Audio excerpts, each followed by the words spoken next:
Hi, it's Jake from Tech Nitro TV. I create tutorials about fintech apps. Hassle pa ba kung pupunta pa sa mismong BIR para kumuha ng TIN kung pwede naman online na lang?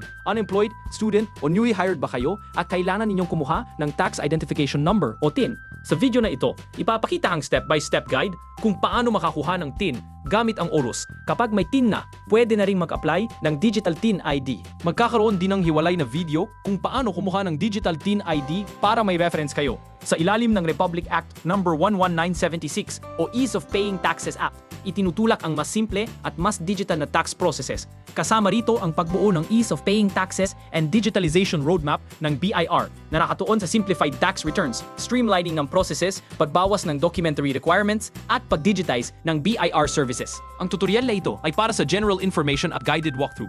Kung iba ang sitwasyon, halimbawa dating empleyado, professional o business owner, posible kasing ibang registration path o form ang kailangan. Bago mag-register, ihanda ang mga ito. Maghanda ng active email address na gagamitin sa long term.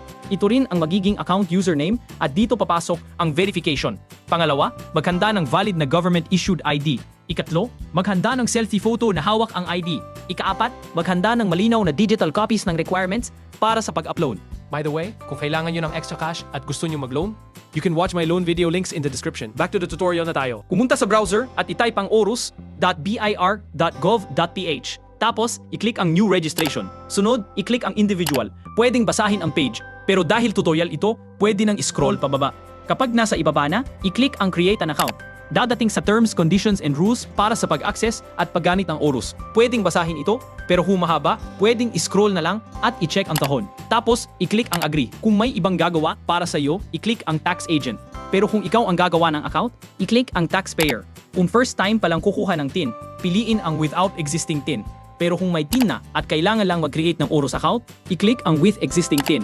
Kapag naklik ang without existing TIN, may magpa-pop up na paalala. Sinasabi rito na kapag pinili ang without existing TIN, kailangan siguradong wala talagang existing TIN. Mahalagang paalala, iisa lang dapat ang TIN ng bawat taxpayer. Ang paggamit o pag-secure ng higit sa isa ay violation at may kaakibat na penalties.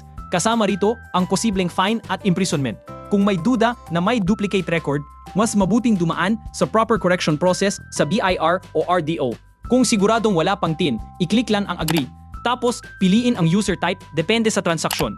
Kung foreign national at kailangan ng TIN, piliin ang get TIN for foreign national. Sunod ay para sa mga magre-register para sa pagpapractice ng propesyon, gaya ng CPA, lawyer, engineer at iba pa. Piliin ang pangalawang option. Kung may business at first time magpa-register ng TIN, i-click ang pangatlong option. Kung magpa-practice ng propesyon habang may business, piliin ang pang-apat na option. Kung student, unemployed, o newly hired at kailangan ng TIN, piliin ang panglima. I-click ang panglimang option na TIN for Filipino citizen under Executive Order 98 o one-time taxpayer. Para sa mga OFW o OCW na mag-a-apply ng TIN, piliin ang huling option. Dahil ang video na ito ay para sa unemployed, student, at newly hired, piliin ang panglimang option. Tapos i-click ang OK. Ano nga ba ang taxpayer type na dapat piliin? Kung wala pang TIN pero may kailangang i-file sa BIR, gaya ng capital gains tax, donors tax, o estate tax, piliin ang one-time transactions Filipino citizen. Pero kung student, unemployed, o newly hired at kailangan ng ID para magbukas ng bank account o kumuha ng government-regulated licenses, piliin ang pangalawang option. I-click ang OK. Tapos mag-proceed na sa pag-fill out ng impormasyon.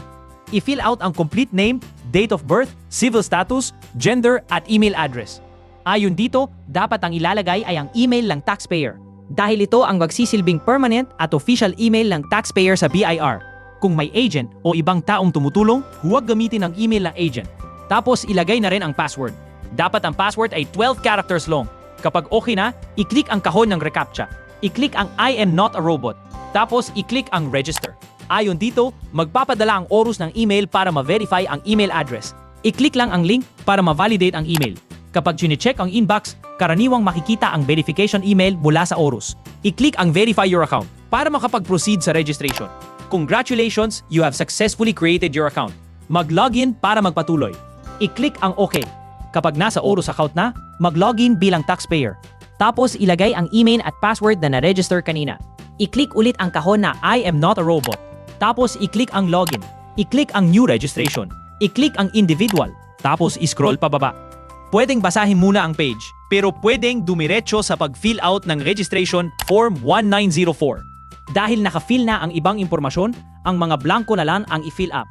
Kung may PhilSys card number, i-type ito rito. Kung wala, pwedeng iwan ng blanco dahil wala itong asterisk.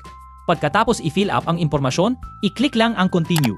Sa second part, ilagay ang complete address. Kapag tapos na, i-click ulit ang continue. Pwedeng basahin ang detalye, pero pwedeng i-scroll up na lang kung kailangan. Ayon dito, available lang ang form na ito sa taxpayer type na one-time transaction Filipino citizen. I-click lang ang continue. Kung may authorized representative, kailangang i-fill out ang details nila gaya ng TIN. Kung walang authorized representative, i-click ang no, tapos i-click ang continue. Kung married individual, kailangan ding i-fill out ang information ng spouse gaya ng employment status at complete name. Pero kung single, mag-proceed na sa pag-upload ng document. Dapat nasa JPEG, PNG o PDF format ito na may maximum na 25 megabytes. Ilagay ang kahit anong government-issued ID, tapos i-click ang upload file. Kapag successfully uploaded na ang file, i-click lang ang OK. Sunod, mag-upload ng selfie na hawak ang ID. I-click ulit ang upload file, tapos i-click ang continue. Makikita na ang summary ng impormasyong na-provide kanina. Pwedeng i-double check para masiguro ang detalye. Kung tama ang lahat, i-check ang 3 kahon sa ibaba. Tapos i-click ang Submit Application. Ayon dito, your application for registration was submitted for review and approval. May ipapadalang confirmation sa email at manonotify sa loob ng 3 working days mula sa date of submission. Tapos i-click ang Proceed. Madidetect ng BIR kung may existing TIN na gaya ng nasa halimbawa. Sa email, nakalagay, your application is rejected. Sinasabi rin na nakaregister na ito sa RDO na iyon at nakalagay ang TIN. Pero kung successful ang registration, ganito ang email na marireceive. Your application is approved at i-provide doon din sa email ang TIN. Magagamit ang tax identification number na ito para makakuha ng digital TIN ID. Magkakaroon din ng video kung paano makakuha ng digital TIN ID. Pwedeng panoorin ang video na yon pagkatapos ng video na ito. Kung nakatulong, maaari mong i-save ang video na ito at i-share sa mga nangangailangan ng step-by-step guide. Thank you so much for watching.